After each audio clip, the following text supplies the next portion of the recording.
Hello friends, आपका हमारे channel पर स्वागत है। आज हम जानने वाले हैं एक ऐसे व्यक्ति के बारे में जिन्हें हम जानते हैं मिस्टर बीन के नाम से। तो चलिए देखते हैं रोवन एटकिंसन की जिंदगी की कहानी की शुरुआत होती है 6 जनवरी 1955 से, जब कॉन्सेट काउंटी ड्यूरम इंग्लैंड में रोवन एटिंगसन का जन्म हुआ। उनके पिता एरिक एटिंगसन एक किसान थे और माँ हाउसवाइफ थी। रोवन 3 भाइयों में सबसे छोटे हैं। बचपन में वो बहुत शर्मीले थे, बावजूद इसके उन्हें लोगों को हंसाने में बड़ा मजा आता था। वो अजीब तरह के मुंह बनाकर दोस्तों को हंसाया करते थे। उन्हें लोगों को एंटरटेन करना पसंद था। जब वो स्कूल में थे तब उन्होंने एक फिल्म देखी। इस फिल्म में विजुअल कॉमेडी दिखाई गई थी जो उन्हें बहुत ही पसंद आई, पर उन्होंने उस वक्त कॉमेडी या एक्टिंग करने के बारे में नहीं सोचा था। वो एक अच्छे स्टूडेंट थे और पढ़ाई करके एक इंजीनियर बनना चाहते थे। उन्होंने न्यूकैसल यूनिवर्सिटी से इलेक्ट्रिक इंजीनियरिंग की डिग्री ली। आगे 1975 में उन्होंने इलेक्ट्रिकल इंजीनियरिंग में ही एमएससी करने के लिए द क्वींस कॉलेज ऑक्सफोर्ड में एडमिशन लिया। इस दौरान उन्हें एक स्पीच लिखने और परफॉर्मेंस करने के लिए कहा गया।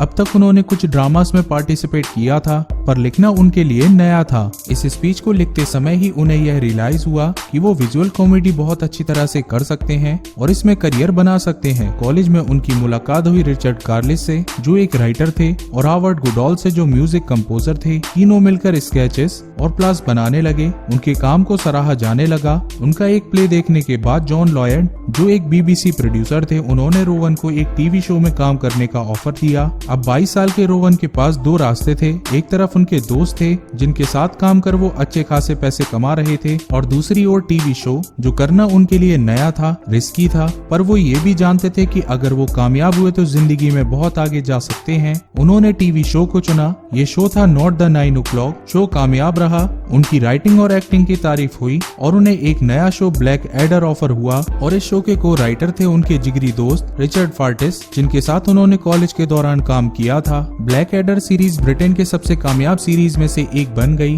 रोवन हर जगह नजर आने लगे। वो लोकप्रिय बन गए। एक बार वैन एल्टर नाम के डायरेक्टर उनके पास एक स्क्रिप्ट के साथ आए जो एक विजुअल कॉमेडी थी विदाउट एनी डायलॉग। ये थी चीटिंग। अगर आप मिस्टर बीन के फैन है तो आपने ये स्केच जरूर देखा होगा। स्केच में मिस्टर बीन एग्जाम देते हैं और एग्जाम में चीटिंग करते हैं। इस स्केच के बाद ही मिस्टर बीन का कैरेक्टर बना, जिसे आज दुनिया भर में पसंद किया जाता है। उन्होंने James bond movie never say never again से फिल्मी करियर की शुरुआत की। डेड ऑन टाइम में लीड रोल निभाया। The tall guy and the witches जैसी फिल्मों में काम किया। 1997 में उन्होंने बीन नाम की फिल्म बनाई जो बहुत ही कामयाब रही। उन्होंने इसकी सीक्वल भी बनाई। उन्हें बचपन से ही जेम्स बॉन्ड बहुत पसंद थे। वो एक जासूस का रोल अदा करना चाहते थे, इसलिए उन्होंने जॉनी इंग्लिश और जॉनी इंग्लिश रीबॉर्न बनाई। उन्होंने लायन किंग फिल्म में जजू नाम के पक्षी को आवाज दी और एक गाना भी गाया। अगर उनके पर्सनल लाइफ की बात करें तो 1986 में ब्लैक एडर के सेट पर उनकी मुलाकात हुई सुनेत्रा शास्त्री से, जिनके पिता इंडियन और माँ ब्रिटिश थी।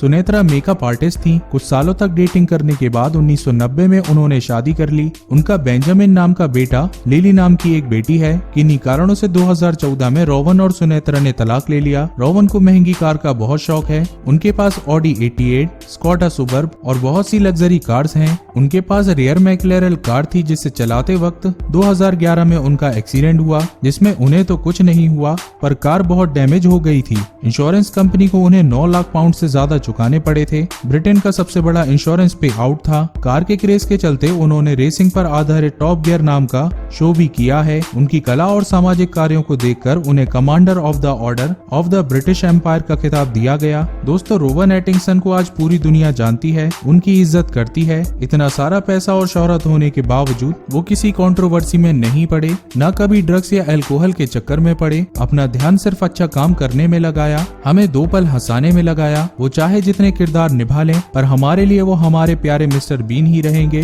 दोस्तों, अपना बहुमूल्य समय देने के लिए बहुत बहुत धन्यवाद। और फ्रेंड्स, इस वीडियो को लाइक करके आप हमारा मनोबल बढ़ा सकते हैं। साथ ही हमारे चैनल को सब्सक्राइब करना ना भूलें।